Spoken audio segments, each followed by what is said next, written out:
Hello नमस्कार। जय हिंद साथियों।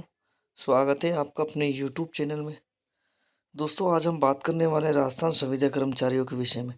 तो वीडियो शुरू करने से पहले आप सभी से मेरा एक छोटा सा रिक्वेस्ट है। अगर आप हमारे चैनल पर पहली बार विजिट कर रहे हो या अभी तक जो आपने चैनल को सब्सक्राइब नहीं किया है तो जाकर चैनल को सब्सक्राइब कर लें, जिससे राजस्थान से संबंधित हर एक वीडियो की अपडेट सबसे पहले आप लोगों तक पहुँच सके और आप वीडियो का अच्छी तरह से लाभ ले सकें। देखो, राजस्थान संविदा कर्मचारियों के लिए लेटेस्ट अपडेट क्या है। 6 दिसंबर की जो लेटेस्ट न्यूज है मैं आपको बताऊंगा। सीएम ने राजस्थान के संविदा कर्मचारियों को एक बहुत बड़ा तोहफा दिया है। वो तोहफा क्या है?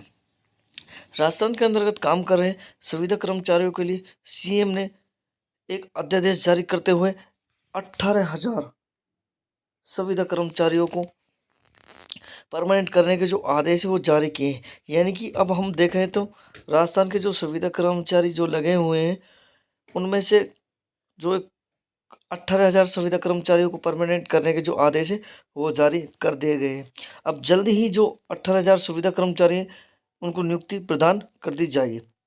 जो ये 18,000 संविदा कर्मचारी है ये थर्ड लिस्ट के तहत जो राजस्थान के अंदर जो कमेटी गठित की गई थी आरपीएल योजना के तहत इन संविदा कर्मचारियों को परमानेंट करने के जो आदेश है वो जारी किए गए हैं।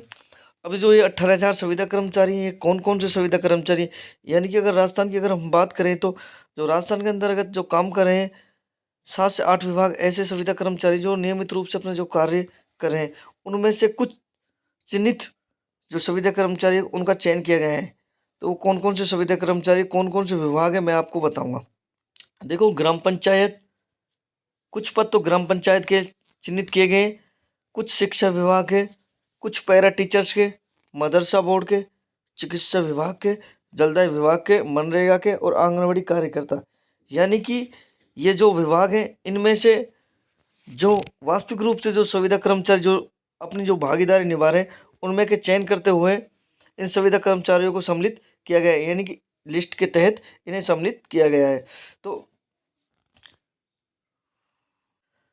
अब हम बात करें कि इन्हें जो नियुक्ति की अगर बात करें तो ये नियुक्ति कब तक दी जाएगी। तो नियुक्ति की अगर बात करें तो आपको दिसंबर माह के अंतर्गत जो संविदा कर्मचारी जो लगे हुए हैं इनको नियुक्ति प्रदान कर दी जाएगी। और हम बात करें अगर दिसंबर के अंत में जो नियुक्ति प्रदान नहीं की गई तो आपको 2025 के तहत जनवरी में इन संविदा कर्मचारियों को नियुक्ति पत्र हैं वो प्रदान कर दिए जाएंगे।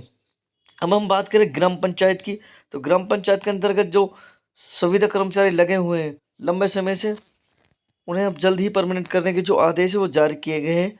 शिक्षा विभाग की बात करें तो शिक्षा विभाग एक ऐसा विभाग है जो शिक्षा के तहत जो संविदा कर्मचारी जो शिक्षा प्रदान करें, जो अपनी महत्वपूर्ण भूमिका लंबे समय से निभा रहे हैं, इनको भी परमानेंट करने के जो आदेश है वो जारी किए गए हैं। इसी के बाद अगर हम बात करें शिक्षा विभाग की, तो शिक्षा विभाग की अगर बात करें तो ये अपने आप में एक महत्वपूर्ण पद है, क्योंकि चिकित्सा के अंतर्गत जो संविदा कर्मचारी लगे हुए हैं उन्होंने अगर कोविड-19 के तहत भी देखा जाए तो अपनी महत्वपूर्ण भूमिका निभाई। इसके तहत ही इन संविदा कर्मचारियों को परमानेंट करने के जो आदेश है वो जारी किए गए हैं। मनरेगा में जो संविदा कर्मचारी लगे हुए हैं, यानी कि पंचायत के अंतर्गत, ग्राम पंचायत के अंतर्गत जो मनरेगा में काम कर रहे हैं संविदा कर्मचारी, ये भी अपनी महत्वपूर्ण भूमिका निभाते हैं। और ये भी लंबे समय से जो संविदा स्तर पर लगे हुए हैं, तो इन्हें भी परमानेंट करने के जो आदेश है वो जारी कर दिए गए हैं। इसके बाद अगर हम बात करें आंगनवाड़ी कार्यकर्ता, अगर आंगनवाड़ी कार्यकर्ता की बात करें तो इनको भी जो परमानेंट करने के जो आदेश है वो जारी किए गए। अब हम जल्दी देखेंगे कि इनको जो कार्यकर्ता हैं जितने भी विभाग के, इनको परमानेंट करने के जो आदेश है, जो नियुक्ति पत्र हैं वो जल्द ही प्रदान किए जाएंगे। इसके बाद जो बचे हुए संविदा कर्मचारी उनको सम्मिलित कर किया जाएगा। अब तक के लिए इतना ही, मिलते हैं नेक्स्ट वीडियो में। जय हिंद।